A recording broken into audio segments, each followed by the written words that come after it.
Okay, so a little bit of context. My name is Nicholas McDonnell. I'm the director and artist at Samurai Punk. I co-founded the studio back in 2014 with my partner Winston Tang. Previously, I was a student, so I went straight out of university into making games. It was obviously a bad idea. And yeah, so I'll get right into it basically. So this talk is called Multiplayer is Dead. We're going to be talking, it's kind of a postmortem about some of the reasons people really disliked and liked Screencheat. Specifically, it's prompted by a review we got a while ago, and it's about the online features in Screencheat and how they dictated the dialogue around the game and how that affected perception, both within the press and public. We'll also be primarily focusing on the PC version because that's the version of the game we have the most data on. And it's also the version that existed for the longest. The console versions have only been out for about a year now, and we also don't really have a lot of sort of easy to access data for those. So hands up in the room, who doesn't know what Screencheat is? Wow, okay, that's surprising. I was going to pitch the game, but thankfully I don't have to, so this is just some YouTubers playing it. I thought I'd talk over it, but I guess if you all know, it's a split-screen shooter. It's meant to be a party game, basically. We built it a long time ago. So we built it with a team of 3, primarily. We jumped around. We had an audio person as well. We had an additional designer towards the start. But the core team was myself doing art level design and audio, but not music. Then we had a lead programmer on the project and another programmer doing user interface. And they were doing like metagame and menu-y kind of stuff. So this is a really, really loose timeline of the game. We had the game jam back in 2014. I wonder if anyone in here was at that game jam in Melbourne. Yes, yes. Yeah, so that's where we came up with the prototype.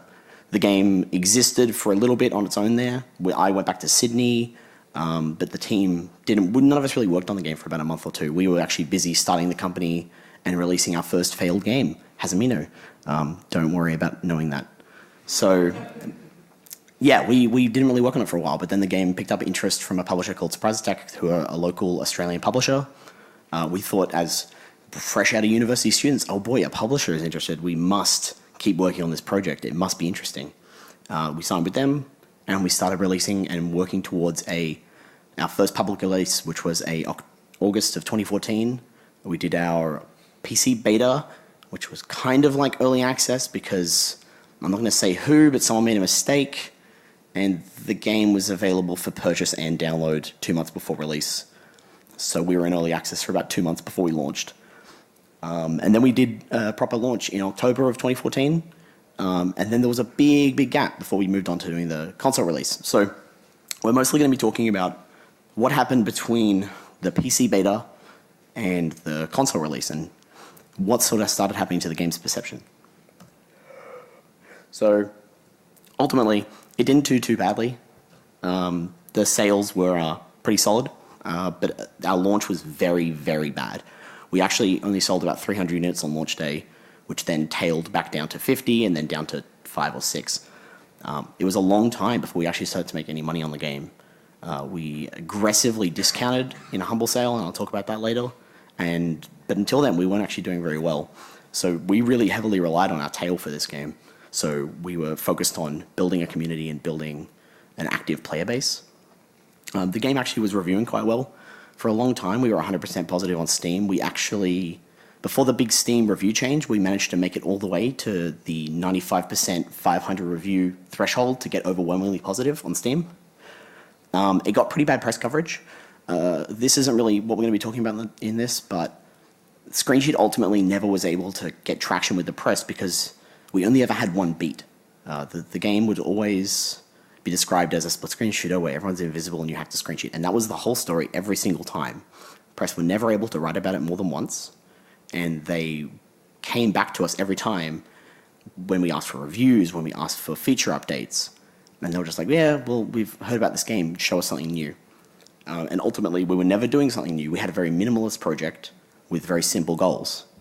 But we did get very good influencer coverage. Our YouTubers especially, we picked up Pewds, Markiplier, Lord Minion, we picked up The Rooster Teeth guys covered it like 3 times, Funhouse as well. So a lot of these really big names were covering it. But again, this is a marketing thing, so this was across these 2 years of sort of this weird released going into console cycle, we were getting coverage, so we never really gained any actual traction. So, but this talk is really about this. This is a review we received. I believe this, I actually pulled this from Twitter. I think this is either a 2015 or a 2016 review. It's positive though, so that's good. We actually used it internally as a game jam theme for a while. We came up with some cool stuff that we will never make. But yeah, it prompted a lot of discussion internally. Multiplayer is dead was such a succinct way to describe the state of Screencheat at the time.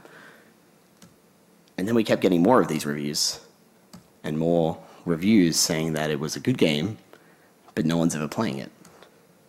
And what they meant was no one was ever playing it online. As you all probably know, Screencheat is a local multiplayer game that just happened to have online multiplayer in it. Most, if not, I think it was about 75% of our reviews are dominated by the messaging of the game is dead, no one is playing it online, but it's pretty good. We kept getting more reviews, obviously. So let's talk about why multiplayer was dead. You can see how this is our concurrency chart. These are pulled from Steam. This is the entire lifetime of Screencheat. So we can see all the way back to when it was pre-beta. You can see the numbers are really low. You can see our launch day has a massive spike. And then the Humble sale, this is the one I talked about that basically saved us as a business. Without that sale, without that big push, we actually discounted the game. You were able to purchase 4 copies for $10. The game is a $15 game, by the way. So this is 2 or 3 months after launch, you could get it for, I don't know, like 80% off or more than that. It was some crazy deal. But it gave us a huge concurrency boost and also a massive user base. We traded about 50,000 units that day at a very low cost, but it was enough money to get us by, and that covered our cost for a while, and it was enough users to actually start getting some traction. But as you can see, none of them stuck around. We had a really bad retention issue, but we didn't really know what that meant because we were children, basically. Yeah, so you can see even the big spikes, and I'll show you what some of those came from later, but these big sales really had no effect on the game because users would really rapidly drop off and we would be left with our core user base, which was very small and very good, which is actually a whole other issue. Yeah, so we were like, okay, we're getting users. We're not struggling to acquire users. Our sales are starting to grow over time. Our actual sales tail was getting better, but no one is sticking around. So what can we do about that? So we looked through our reviews. We looked through the Steam reviews, our critical reviews, and we looked through our community forums as well. And these are some examples, but we were getting feedback like, multiplayer is dead. No one is ever playing online. A lot of players were complaining about the amount of content in the game. At launch, it had very little content, which I would disagree with, but the players and the PC reviewers were also complaining about this. And a lot of people were complaining about a lack of depth. I don't know what they were expecting for a $15 FPS that's all about basically arcing on GoldenEye, but that's what they were complaining about. So we tried to tackle these issues. So we stuck to our design goals. When we went into building this game, we had a lot of discussions, and we were feeding on games that we wanted to make this around. Obviously it's a nostalgic mechanic, and we had games like GoldenEye, which only some of us have played, by the way. I've only ever played 1 round of GoldenEye to this day. We really liked Halo. We really liked Mario Party and Mario Kart. So we were like, okay, let's make this like those games. It was family friendly. The game did release with a PG rating on console. It's a party game. We wanted to, personally, I really wanted to make sure the weapon design was very diverse and very unique. So if you've played Unreal Tournament or Quake, all their weapons kind of feel like different characters. They don't really have characters except in the new Unreal Quake, which is obviously a MOBA now. But we wanted to create some uniqueness in the gameplay through that style. And importantly, we also wanted all the content unlocked from the start. This is aping back to, again, those Nintendo era multiplayer games where pretty much all the content was unlocked from the start and you could buy the game, play it with your friends and have a good time. So yeah, we took that approach and we added a bunch of features based around our ideals and what we thought people wanted. This is a sort of a semi-accurate release calendar. It's missing a bunch of smaller updates we did, but you can see we had some big updates in those windows, and they had some small effects on the player base. They were able to, generate some spikes when we released them, as well as build a little bit more retention off the back of each one. And those updates contained maps, weapons, game modes, a bunch of things. So in detail, we legitimately added a bunch of stuff. We added 6 maps on top of the original 4. We added modes, just like actually quite a lot of modes, including team modes and A-player. We added weapon skins. We added ragdolls. We added more weapons. We added way better usability and like core feature set stuff. And we added just generally stuff people no one actually wanted.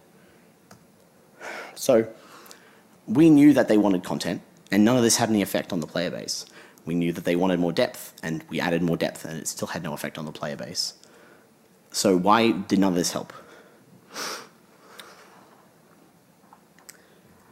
Because ultimately in FPS games, people still really like using shotguns. That's one of the key learnings I've made from this game. We built a game which had a really good gun, and it was the first gun you use, and then I added 9 other guns, and no one ever used them. This is the amount of weapon selection. If you can guess which one is the shotgun, it's the really fat chart. Part of this, I think, is also down to the way we designed our weapon selection. Again, this goes back to a core design ideal we had. We wanted all the content available from the start of the game.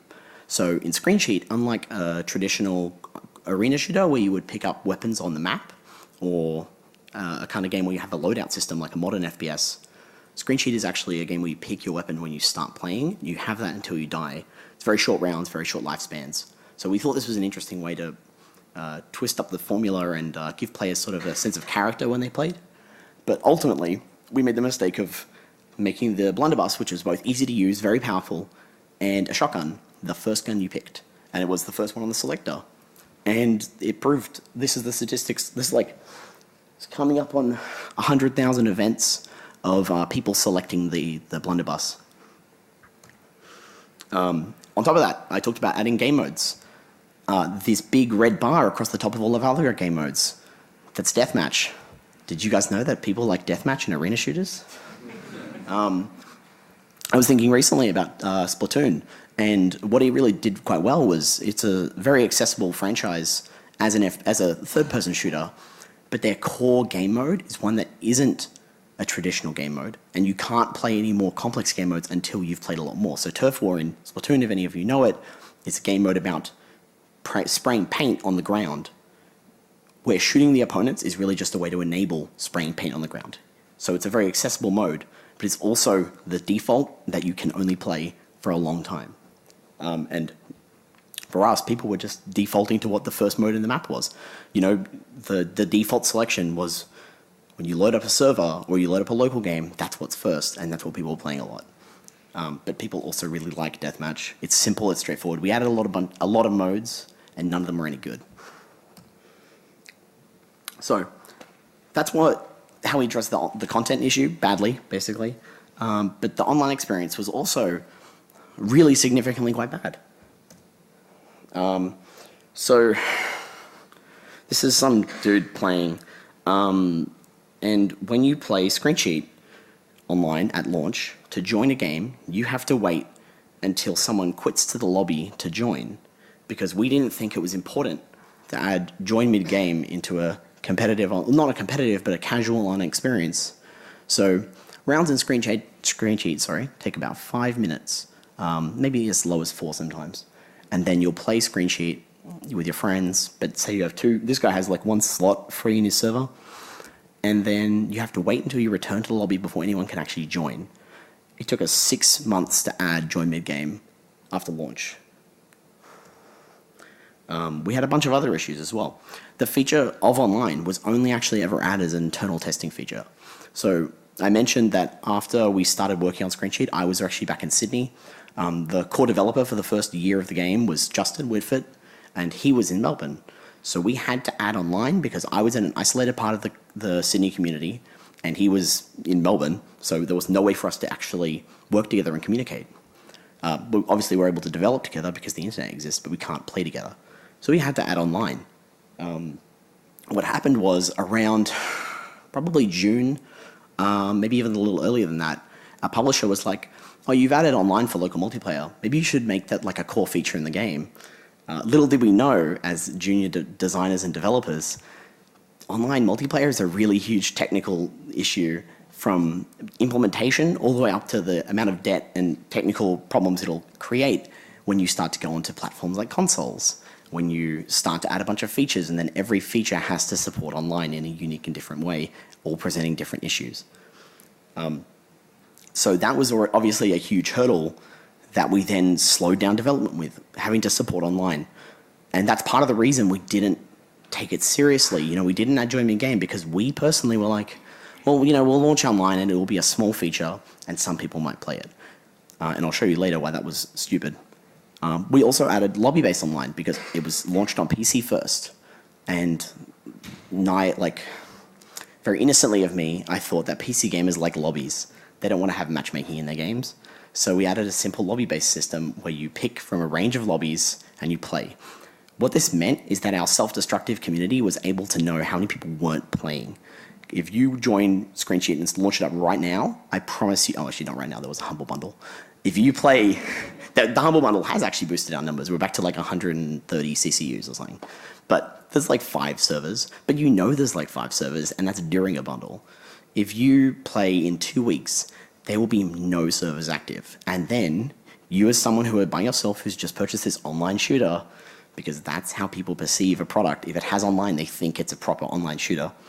They're going to go to Steam and they're going to say, well, I'm either going to refund this or I'm going to leave a negative review. And that was a serious mistake, and that was never resolved until consoles. And the reason we resolved it for consoles was not because we knew that it was a bad design decision, but because we thought consoles had matchmaking, so we put matchmaking in it. Ultimately, I think a simple matchmaking system with private-only multiplayer servers would have been a lot better for PC, given how small our game was and how many users we were able to retain over its lifetime. And I think it would have had a huge effect on the perception of, you know, the way people thought our community engaged with each other. Some other small stuff. I mentioned our community is very self-defeating.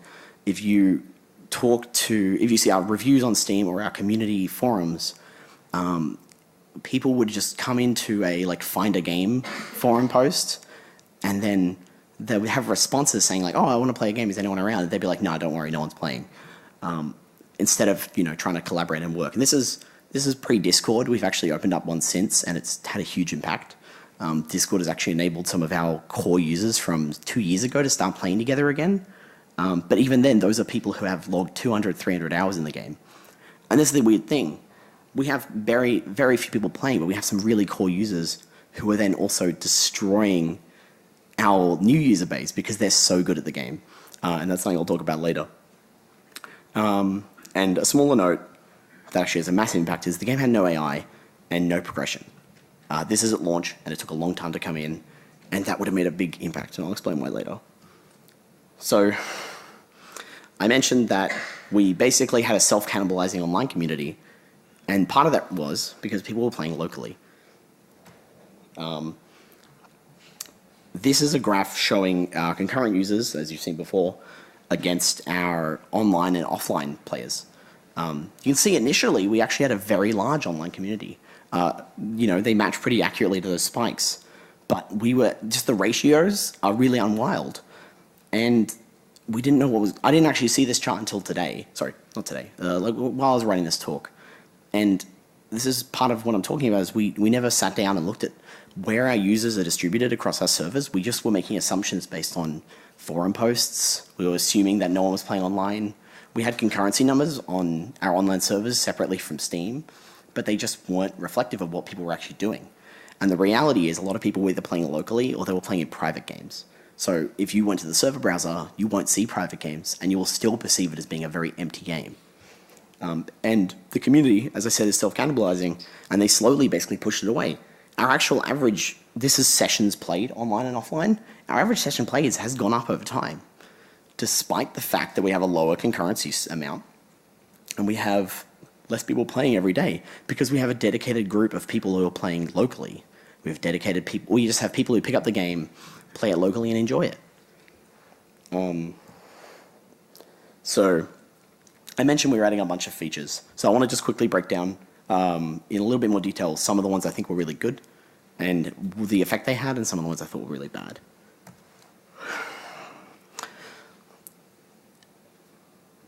So I mentioned drop in, drop out. That was added 6 months after launch. That had a significant boost on the perception of the game. People stopped saying that we had a shitty online experience and just started saying that we had we had no one playing. This should have been in the launch. This is if you're making an online game, if you don't have drop in, drop out online, and especially if it's a party game or a game that isn't very competitive, you need this feature in some form. You can't ours wasn't that people couldn't even play straight away. People couldn't actually actively engage in the server. So the server would be in a locked state where it says in-game, and until it was in lobby, you weren't able to click on it. We added mutators. This is a subtle one, but this was one of the most viral and most discussed features of the game. It was actually very easy to add. Some of these mutators were like big head mode, which is funny because people are invisible. We added some jokes about our community. We had a player who made a huge thread about wanting the players to be visible in our game, so we made a mutator which made the players visible, which parented the ragdolls to the player's pivot, and they just flopped around on the map. Very accurately animated animations, just like they said we had. They thoroughly believed that we had animations for all of our players. That's how guns animate. So, and the significant feature we added, which I think this is what stopped a lot of our criticism coming in, we started getting much, much less no one's playing online feedback, was we added AI. So the reason I think AI is very important is not because it lets people who have, Screencheat is a 2 to 8 player game. If you have 2 people and you want to play a game, AI is nice because it lets you play a sort of a more full session. But AI also really helps. There's like a 5-minute window, or maybe a 2.5-minute window, where you launch up Screencheat for the first time, and you've never played before, and you're by yourself. You create a server, or you see no one's playing. This is more significant on console because you can't tell no one's playing. And I'll just use the console experience as reference. You launch it up, you go say join, you say start matchmaking. Our matchmaking system is dead simple. If you can't find a game, it just starts a game for you, fills it with 3 other bots, and starts playing automatically. There's no options or anything. When someone is available to join, you will join that game. They'll automatically get replaced. They'll replace the bot, and you'll start playing with someone else. So what the online does is it helps just bleed that little window of time where a player would decide to stop playing. Yes, good, the image did update. I was worried about the offline mode.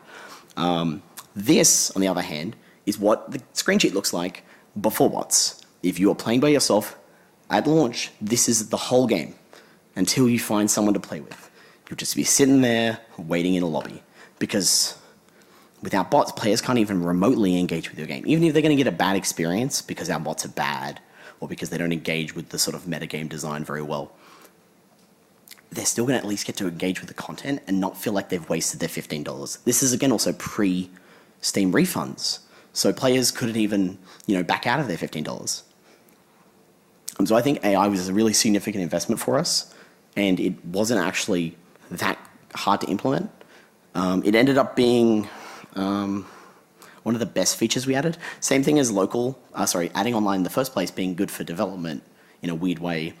AI was really good because it allowed testing iteration times to be drastically reduced, and the amount of people required to do testing was also drastically reduced.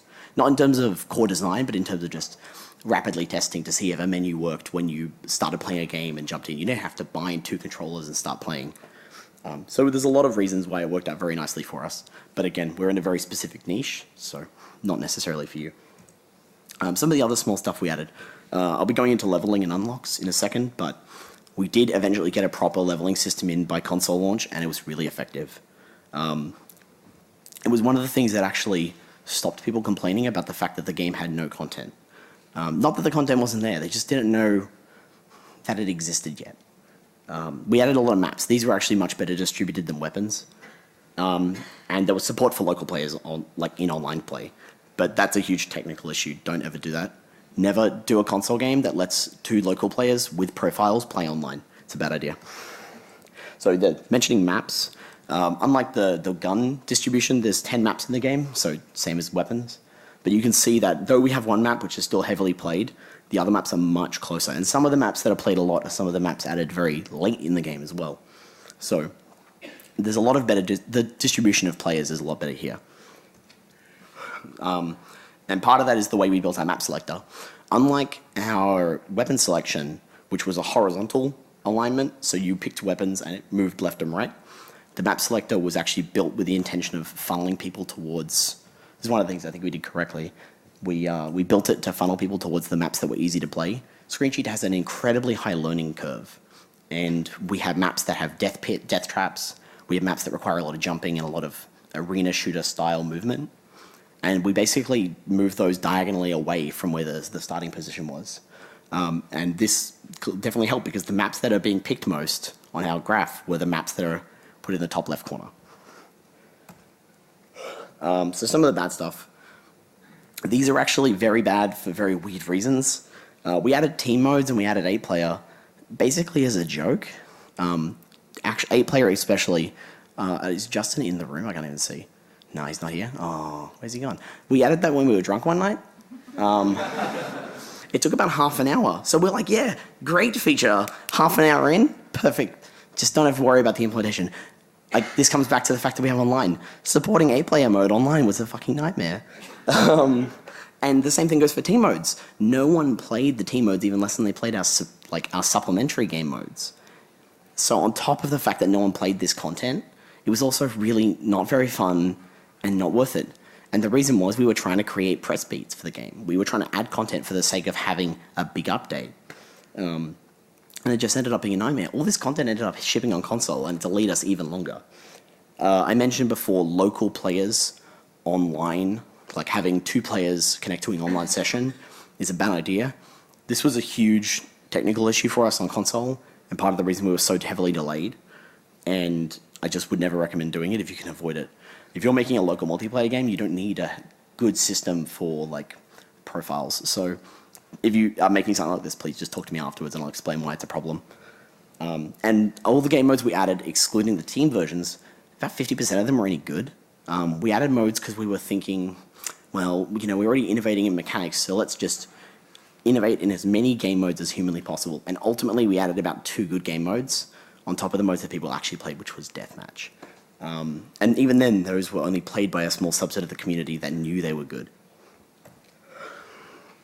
So I mentioned that we added a leveling system at some point, and that we were never sticking to our design goals. It's because, or that we only stuck to our design goals, because we thought we were making a very casual, a very light experience that people would buy, play with their friends locally, and they would want just all the content up front.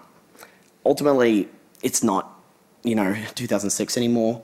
We're living in a world where people have, it's going to go through, yeah, we're living in a world with this, and this is the kind of crap that we're kind of dealing with. So we did eventually get around to adding a leveling system and some sort of progression. And you can see this is definitely just as satisfying as opening a loot box in Overwatch. Look, they leveled, can you see? So the leveling system was incredibly shallow. You were able to just progress. You leveled up an account. The account had some skins attached to it. It had some ragdolls as well. On console, we were a little bit more clever about this because we were using the leveling system to lock off difficult or extreme content. So things like mutators and challenge, like deep customization for game modes. And the idea was that we were trying to funnel people to content through the leveling system. So as they played more, they would be reminded that certain elements of content existed. Not because they didn't find it in the first place, but because if it was all there up front, they wouldn't think to dig for it. And we're considering a port to another platform soon, which we're not going to do online for. And this is going to enable us something different, which is not giving everyone all the weapons up front and not giving everyone all the maps and modes up front. If we do that, what we're going to be able to do then is start pulling even more content behind the leveling system, maybe make it a little bit flashier. And you'll be able to feel like you're actually progressing through this game, even though it's just a bunch of content that people want up front. As long as we give them enough up front and they get it quickly, they'll feel like they are starting to explore the sort of realms of design that we have for them. They play for an hour or two, they've unlocked a few of these harder maps and they get to play them and they feel like both that they've gotten better at the game and they've got content that is rewarding them for getting better at the game. Content's already there, and it's going to take us no time at all to do it. But yeah, the PC version, which still is like this, you just unlock skins in a game where everyone's invisible. So that was a good idea. It's something I haven't really touched on. Ultimately, Screencheat is a very flawed design. And in a bunch of different reasons. The core mechanic is based around nostalgia, but is also based around something that is very hard to do. I did my best with level design. There is a lot of challenges in building good content for this game. You know, weapons and maps. But ultimately, some people are just not able to engage with this game because engaging that part of their brain where they have that spatial awareness is just really hard to do. On top of playing a fairly fast party game, like the design kind of goes against itself. It's not a core shooter and it's not really a party game. So it's always kind of overlapping in this very strange way. And it meant that some people just bounced off the game very quickly. To my chagrin, the game has really bad art, like really bad art, and that's my fault. I never stepped back and said I should raise the bar on this, or I should, you know, consider attaching a proper art style to it. I basically just set a bar for myself after the game jam and then kept working on it. I never raised it up at all. It led to the content being created very quickly, but it was ultimately never very good. And we can see this on our forums, and we can see this on reviews, both critical and consumer, that people were just bouncing off it because they were like, well, it looks like a PS2 game, and this is like a PS4 game now. So they were expecting something else, and despite what you think about what you're doing and how pure you want to be, you still have to consider where you're throwing your games. If you want to make a game that looks like a PS2 game, and I wasn't doing it by accident or intentionally, it's just how bad I was, that's your decision, but you need to be aware that that's the kind of feedback you're going to get. And we didn't embrace that part of the art. We didn't make it look a little bit more shitty. We just made it look like what we were able to do at the time. And I mentioned the crazy weapon design, or the diverse weapon design we had, and the level design. So ultimately, we were innovating on stuff that didn't need to be innovated on. Some of these things worked out in our favor, and most of them didn't. So we had a weapon like the hobby horse. Anyone who's played, that is basically the weapon that every time we go to a convention, someone always comes up to us and is like, man, love Screencheat, that hobby horse is so fun. And that's great. We had like one successful attempt at innovation, and every other weapon was just either kind of bad or kind of confusing. And this added to the fact that people were just bouncing off the game because every single element of this game was not approachable in the way that a party game needs to be. And the level design was the same. I was playing a lot of Quake Live at the time, and I wanted to make these super vertical levels that were really fast and really exciting, as well as enabling this mechanic. So it just never really meshed in the right way. And I mentioned, I can talk about this outside, but the marketing for the game was pretty bad. The pitch ultimately was used to string this game along for 2 years of development. This is post-release as well. So you know how hard it is to get reviews for a game. Try getting like articles and stuff about a game that's been out for 1.5 years and is now just coming to console 2 years later. So yeah, I'm just gonna take some water, but ultimately, we never stepped back from the game. I don't think I ever took more than a week off, or maybe even less than that, over the entire 2.5 years of development on Screencheat. I still haven't really taken that much time off, but neither did the rest of the team. And that's kind of due to the fact that we never really made that much money. We always just kind of made enough to get by. We were always traveling, trying to promote the game, trying to get more sales, or trying to, set up meetings with Xbox or Sony and trying to get deals for that. And we never just decided to like take a month off and work on something else, which now that I've been doing this for a lot longer, I know that's a very effective way to take time off because you're still productive and you're able to then come back to your design with fresh eyes. And I think if we'd done this very early, we would have had a lot more success with some of these features, either implementing them more correctly or more just in line with what people actually want, or just, a healthy set of eyes to work on the game. So some of the stuff we were doing, I mentioned the hobby horse. We were kind of listening to negative feedback more than we were listening to positive feedback. The mutators came out very late. I mentioned these were actually a very effective part of the game. We should have been rolling out very small updates with these because it would have been an easy way to do updates. The Steam community loves small updates because they think the game is alive. As soon as you stop doing updates, they think it's dead. It's really weird. So this is also part of it. So if we had just, instead of launching all 30 mutators at the same time, if we had locked them away, put out 10 at the start, and then rolled out every time we did a small patch, just throw 2 small ones in, it would have enabled us to extend the lifespan of the game with very minimal work. And ultimately, we're not holding real content back from them because these are like the dumbest little mutators. Like some of them make the game play at slow-mo, some of them are low gravity. You know, no one actually wants these features. They just want to play them for the sake of it. Except for Australian mode, people like that. And I mentioned that we had a really high bounce rate. The average playtime for Screencheat was originally about 45 minutes. It's moved up to an hour and a half. And I think that's because of the shift away from people even trying to play online and more towards people just buying it just for local multiplayer. And you saw that in the graph before where we had a lot more people playing local now because people are able to engage with longer sessions. But even then, an hour and a half is nothing for a game that has players who have played a couple of 100 hours and are still like much worse than me. So, you know, ultimately there's a lot to get out of the game and we're just not really enabling players to get into the game and, you know, enjoy the content we have. And yeah, we had analytics the whole time. All this stats tracking I've been pulling from both the Steam data and we had game analytics in very early. We never pulled it. We never like sat down and were like, let's actually look at what people are doing in our game. Let's engage with how they're engaging with the game and think about what we can do to sort of funnel them towards the kind of like activities we want.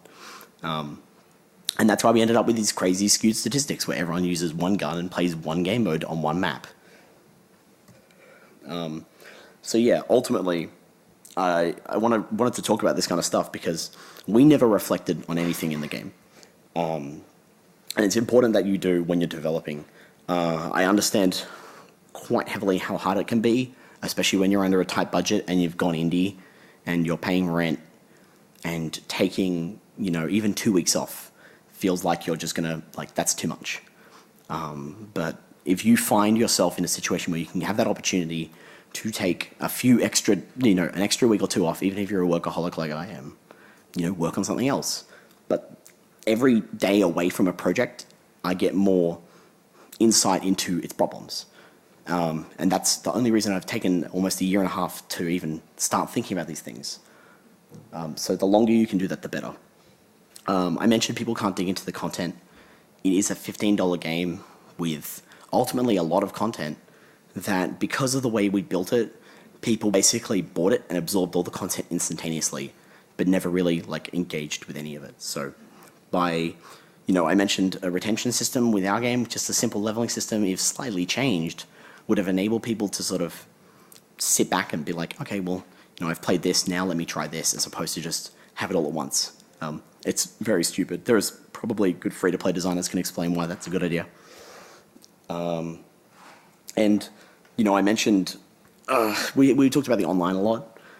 There are people who came into this game with the idea that they were buying an online game. And for the first 6 months to a year of the game, and then ultimately never after that if they didn't have friends, they could never play the game. And before the refund system, they were just the kind of people who left negative reviews, and that's not their fault. It's our fault for making a game that basically pushed people away from it. So there's really nothing we could have done. If we wanted to, even if we made all these changes, let's say our concurrencies never got better, we never developed a long online community, it would still be possible to have the game release and have people buy it. So this is kind of like an unsolved problem, and I pose it to you. Can people play your game? Local multiplayer games always struggle, but if you add online, they sell better. But then you're an indie game, so getting a community is very hard. So it's a hard problem to solve. I think I have some solutions for Screencheat, but it's 2 years too late. This is sort of a weird one, but like, does your game exist? And like, multiplayer games, especially online games, are kind of like a lifestyle. They're a game as service. Can this game be played, you know, once a day, once a week? Is there a good reason for a player to come back to it? This goes back to retention. This goes back to this kind of links into everything. what's it like to, as a consumer, maybe do play testing and give someone the game and say, I want you to play this for 30 minutes once a week and then give me a feedback at the end of the month. Do you feel like you want to play more, or do you get bored by the first session? Yeah. But ultimately, there were some nice things to say. People do actually like the game, despite how like bouncy it is. The resonance of the nostalgic mechanic, whatever you want to say about that, did really draw people in. We still have people coming up to us for the first time at PAXs when they're like, oh, what did you make before American Dream? And they're like, oh, Screencheat, what's that about? And you explain it to them and they still really dig the idea. So it's definitely still a strong design, but ultimately we didn't execute on it that well. The game was, in the end, very good for families. We made a PG shooter with no violence, as it were, and we achieved that, you know? And that's why it was really nice when we get a lot of feedback from families who are able to play it together. The reason I stuck to making it a PG game was actually a playtest I did of the prototype back in Sydney in maybe February of 2014. And I watched a family with a bunch of kids. There was 2 kids under the age of 10 and a mum and dad, and they played it and really had a good time. And that's what kind of struck me about this thing. I was like, we're making a local multiplayer game, but shooters have historically been M or M15 plus. So there's no reason that the design couldn't be tapered back. The violence couldn't be pulled out. And, the game was very funny. The mutators, the ragdolls, the weird weapons. I talked about the weapon design being kind of strange. It was also very, jokey for the sake of jokey. And that definitely helped us, especially with the virality of it within the community, but then also on Twitter. I mentioned the huge influencer involvement. That was partially due to this nostalgia boner everyone had for the game. And there's some stats down below. The game did sell okay in the end. This is, what we're at now. This isn't our launch. So we've struggled through these numbers, and even then we're still burning through. The reason people think we're really successful when they check Steam Spy is because of Humble. As you can see, significantly affected the amount of people who played. Most of them bought the game for $1. And now we're still sitting at a very high rating on Steam. So yeah, in the end, people did enjoy the game, but it's really hard for them to, the people that even the ones who enjoyed it couldn't really engage with it. So yeah, this is a review I found really recently. I wanted to get a good example of why none of it really matters. Because we still ultimately stuck to our design goals and unsuccessfully made an online shooter, but we still made that. We still enabled that to happen, so that's good. Because that's resonant of an experience I had when I was a kid. So that's cool. Yeah. I think we have time for questions. Cool.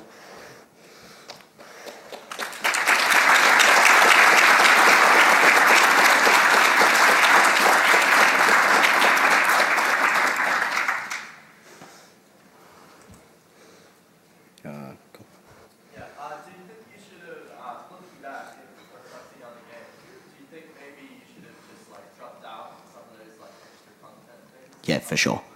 A lot of it came after the release. All the superfluous content didn't actually go in at launch. It was just that we weren't thinking about features really deeply before we added them, because at the time it was quite it's always been easy for us to add content, but always very hard for us to chop it, or especially once it's released, we didn't want to take away content people already had to build it into a retention system. But also features that were just bad, like A player, we didn't want to cut because we thought that if we cut a feature that people get angry, not checking we should have checked, game analytics and been like, are people actually playing A player? If we cut this, will 10 people get angry of our 50,000 people who have the game? So yeah, I totally agree. There's no reason we couldn't have cut it, and some of the stuff we could have cut a lot earlier as well. Would you say some of the issues with development over the years is actually going from the mindset of being a student and having that idea that perhaps you're not as influential as you think you are, and then actually finding out that you are, that the game obviously reaches a lot of people, and having to mold into that sort of more, game developer rather than student? Yeah, I think so. So the question to anyone at the back was going from a student to a game developer and realizing that we ultimately were more affecting more people than we thought we were.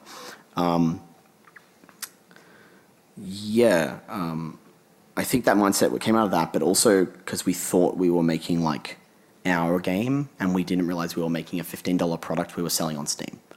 And that's the difference, I think, because when you release the, even especially because we got the Game Jam version, and that version was downloaded a bunch on GameJolt, and when it's free, the response from a user is very different. As soon as you attach a price tag to it, and the amount you increment that price tag, especially in premium, you'll start to see the audience reaction from minor stuff start to fluctuate. That's why AAA gets shit on for the weirdest things, because they have a dedicated they're influential, they have a dedicated fan base, and any small thing can tip off someone. Knowing what you know now from development of Screencheat, what are your thoughts on the viability of online multiplayer for small developers and independent studios? So other than the fact that we obviously had a lot of design problems with our online multiplayer, I think it's still possible, but you need to be aware that if you don't have a lot of money for marketing, it's going to be a grind. You need to focus on community, and that's one thing I hadn't talked on, that we never touched. We just didn't think about, we're going to have a small community at launch. What can we do to build that? As opposed to how, in our case, we were kind of scrambling to try and keep the people we had, and eventually lost them all. So I think it's totally possible, but you need to, do market research, and you need to plan ahead. You can't just, unless you're, a game that launches and goes crazy anyway. Because PR is so hard, let alone just getting an audience and a fan base. If you could do it all over again, would you go console first? If I had, is this in the context where I had money? Or is this in a context where exactly the same financial situation? Presuming the same situation, what would you do differently? If we did console first or console simultaneously, we would have run out of money. We launched on October of 2014 because I had moved to Melbourne back from Sydney, and I needed money to pay rent. Coincidentally, it made just enough money to cover rent, that plus some teaching work I was doing. So, everything's always fueled by outside influences. But yeah, there's a version of this game that could have been made that was simultaneously shipped on Xbox, PS4, Switch if we did it now. And it probably would have done a lot better, especially from a marketing perspective. Not having to do that long tail marketing would have been a lot easier, because the game was resonating with press, but it only resonated once. They always gave us at least one article. So if we were able to just know that ahead of time and slam them really hard once, I think it would have done a lot better. Was there a bit of issue getting people involved in split screen while you were on Steam? Do you mean just local multiplayer, or the fact that it was a split screen online game? Just getting people to actually understand that they were supposed to play with a couple of controllers. Yeah, I guess that's kind of like what this was about, right? Because it was that, but it was also an online game. And you could play with just a mouse and keyboard and buy the game and theoretically find someone to play with. It was ultimately our community that helped us a lot there. What community we did have. They were very good at, whenever someone was complaining about the fact that there was no one playing, some of them would come in and just be like, look, this game is meant to be just played with mates. But it's worth remembering that Steam tends to be a very one-way communication channel for the developer to users, but users to users is actually two-way. So you need to build those champions who can communicate for you. We just didn't have many of them. We had like 2, but they were really loud.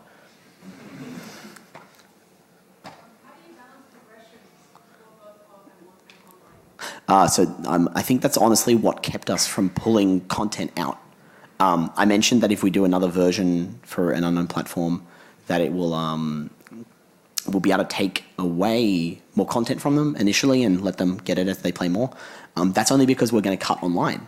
Right now, it's still probably, you just have to, we would have to cut the features.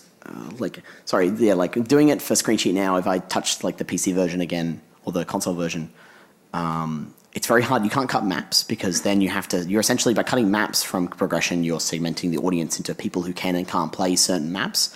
I think we could definitely still cut weapons. but we'd have to then, it's a balance issue, like you mentioned. But fortunately, the easiest gun to use is also one of the best guns in the game, so it wouldn't be too big a deal.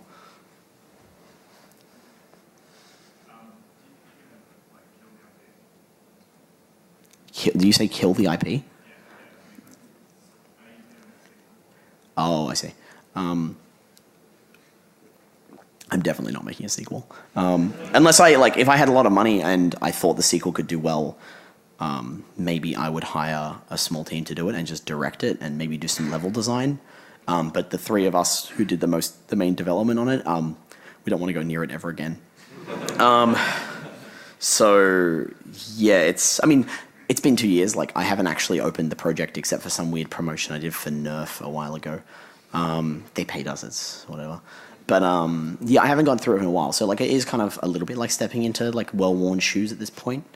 But I don't really see a success point for the sequel. Like, yeah.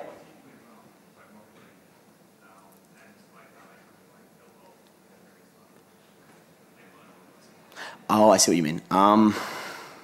Yeah, so I mean, we made the mistake of Rocket League came out and we didn't even look at it. This was really stupid. We don't do a lot of market research while we're developing.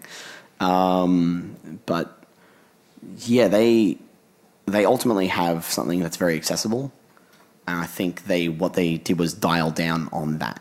They made something that was accessible look better and play better, as opposed to something that is inaccessible. And with the sequel, I don't really know where to go with the sequel. Like, we could make a more hardcore game, or we could make more of a party game, but then it's less interesting. So it's a weird place to be in. All done? Okay. Apparently we're done with questions. So if anyone wants to talk to me, I'll be outside. Okay. Thanks.